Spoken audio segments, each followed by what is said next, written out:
Hello friends, എല്ലാവർക്കും എൻ്റെ fresh to home എന്ന പുതിയ യൂട്യൂബ് ചാനലിലേക്ക് സ്വാഗതം. ഇതെൻ്റെ ആദ്യത്തെ യൂട്യൂബ് വീഡിയോ ആണ്. ഇത് കണ്ട് ഇഷ്ടമായെങ്കിൽ ലൈക്കും കമൻറ്റും തന്നെ സപ്പോർട്ട് ചെയ്യുക.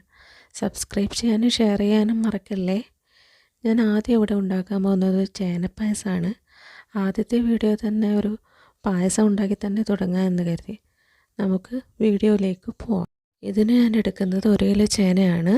ഇത് നന്നായി ചെറിയ പീസായിട്ട് കട്ട് ചെയ്തെടുക്കുക. കാരണം ചെറിയ പീസായി കട്ട് ചെയ്ത് എടുത്തിട്ട് ഉണ്ടാക്കിയാൽ നല്ല ടേസ്റ്റ് ആയിരിക്കും.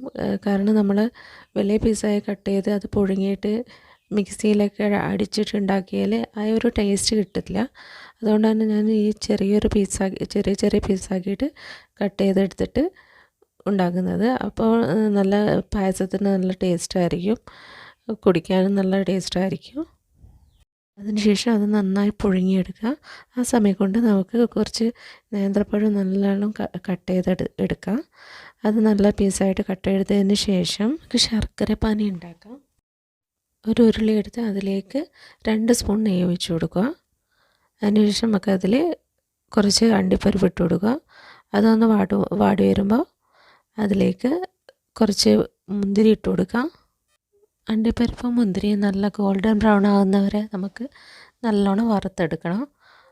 അത് നല്ലവണ്ണം വറുത്തതിന് ശേഷം അത് കോരി ഒരു പാത്രത്തിലേക്ക് മാറ്റി വെക്കുക. അതേ നെയ്യിൽ തന്നെ നമുക്ക് നമ്മൾ അരിഞ്ഞു വെച്ച തേങ്ങാക്കൊത്ത് ഇട്ട് കൊടുക്കാം.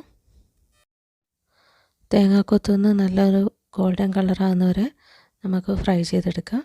ശേഷം അത് കോരിയെടുത്ത് ഒരു പാത്രത്തിലേക്ക് മാറ്റാം. അതേ നെയ്യിലേക്ക് തന്നെ നമുക്ക് അരിഞ്ഞു വെച്ചിരിക്കുന്ന പഴവും കൂടി ചേർത്ത് നല്ല ഗോൾഡൻ കളറാവുന്നത് വരെ വാട്ടിയെടുക്കാം. പഴം നല്ലോണം നെയ്യിൽ കിടന്ന് നല്ലോണം വരട്ടിയെടുക്കണം. നല്ല ഗോൾഡൻ കളറാവുന്നത് വരെ നമ്മൾ വരട്ടിയെടുക്കണം. അതിനുശേഷം മാത്രമേ നമ്മൾ അതിലേക്ക് ശർക്കരപ്പാനി ചേർക്കാൻ പാടുള്ളൂ. പഴം വെന്തതിന് ശേഷം മാത്രമേ ശർക്കര പാനി ചേർക്കാൻ പാടുള്ളൂ. ശേഷം നമ്മൾ അതിലേക്ക് കുറച്ച് ശർക്കര പാനി ഒഴിക്കുക, നല്ലോണം ഇളക്കുക. ആ ശർക്കര പാനിയിൽ കിടന്ന് പഴം നല്ലോണം വെന്ത് വരണം. അതുവരെ നമ്മൾ ഇളക്കി കൊടുക്കുക. കട്ടകളെല്ലാം ഉണ്ടെങ്കിൽ വേവാതിരിക്കുന്ന കഷ്ണങ്ങളെല്ലാം നമ്മൾ ഉടച്ചു കൊടുക്കുക. അത് വെന്ത് കഴിഞ്ഞാൽ അതിലേക്ക് നമ്മൾ പുഴുങ്ങി വെച്ചിരുന്ന ചേന കൂടി ചേർക്കുക. ചേന ചേർത്തിട്ട് നല്ലോണം ഇളക്കിയെടുക്കുക. നല്ലോണം ഇളക്കി യോജിപ്പിക്കുക. അതിൽ ഉടയാത്ത കഷ്ണങ്ങളൊക്കെ ഉണ്ടെങ്കിൽ നമ്മൾ നല്ലോണം ഉടച്ചു കൊടുക്കുക. കുറച്ചൊന്ന് കുറുകി വരുമ്പോൾ അതിലേക്ക് നമ്മളെടുത്ത് വെച്ചിരിക്കുന്ന 2ാം പാൽ ഒഴിച്ചിട്ട് നല്ലോണം ഇളക്കി കൊടുക്കുക. 2ാം പാൽ ഒഴിച്ചതിന് ശേഷം നല്ലോണം ഒന്ന് ഇളക്കി കൊടുക്കുക. അതിൽ വേവാത്ത കഷ്ണങ്ങളുണ്ടെങ്കിൽ അത് നല്ലോണം ഉടച്ചു കൊടുക്കുക. അത് കുറച്ച് കട്ടിയായിട്ടുണ്ടെങ്കിൽ നമുക്ക് കുറച്ച് വെള്ളം ഒഴിച്ച് കൊടുക്കുക. എന്നിട്ട് നല്ലോണം ഇളക്കുക.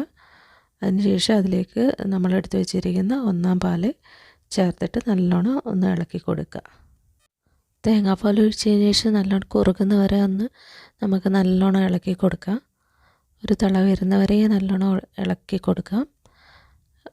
ഇളക്കി കഴിഞ്ഞതിന് ശേഷം അതിലേക്ക് നമുക്ക് വറുത്ത് വെച്ചിരിക്കുന്ന മുന്തിരിയും അണ്ടിപ്പരിപ്പും തേങ്ങാക്കൊത്തും ചേർത്ത് നല്ലോണം ഒന്ന് ഇളക്കി യോജിപ്പിക്കാം. അതിനുശേഷം അതിലേക്ക് കുറച്ച് ഉപ്പും നമ്മൾ പൊടിച്ച് വെച്ചിരിക്കുന്ന ഏലക്കായും മിക്സ് ചെയ്ത് നല്ലോണം ഇളക്കി കൊടുക്കുക. കുറച്ചൊന്ന് കുറുകി വരുന്നത് വരെ നമുക്കൊന്ന് ഇളക്കി കൊടുക്കാം. അപ്പോൾ സ്വാദിഷ്ടമായ ചേനപ്പായസം ഇവിടെ റെഡിയായി. ഇഷ്ടമായെങ്കിൽ എല്ലാവരും ഒന്ന് വീട്ടിലുണ്ടാക്കി നോക്കുക. നല്ല ടേസ്റ്റാണ് കഴിക്കാൻ. അത് സെർവ് ചെയ്യുന്നതിന് മുന്നേയായി നമുക്ക് ഒരു സ്പൂണ് നെയ്യ് ഒന്ന് അതിലേക്ക് ഒഴിച്ചു കൊടുക്കാം. അതിനുശേഷം അത് നല്ലൊരു സർവിങ് ബൗളിലേക്ക് മാറ്റാം. അങ്ങനെ സ്വാദിഷ്ടമായ ചേനപ്പായസം ഇവിടെ റെഡിയായി. എല്ലാവരും വീട്ടിലുണ്ടാക്കി നോക്കുക. നല്ല ടേസ്റ്റാണ് കഴിക്കാൻ. അപ്പോൾ ഇതിന് എല്ലാവരും സപ്പോർട്ട് ചെയ്യുക. ഓക്കെ.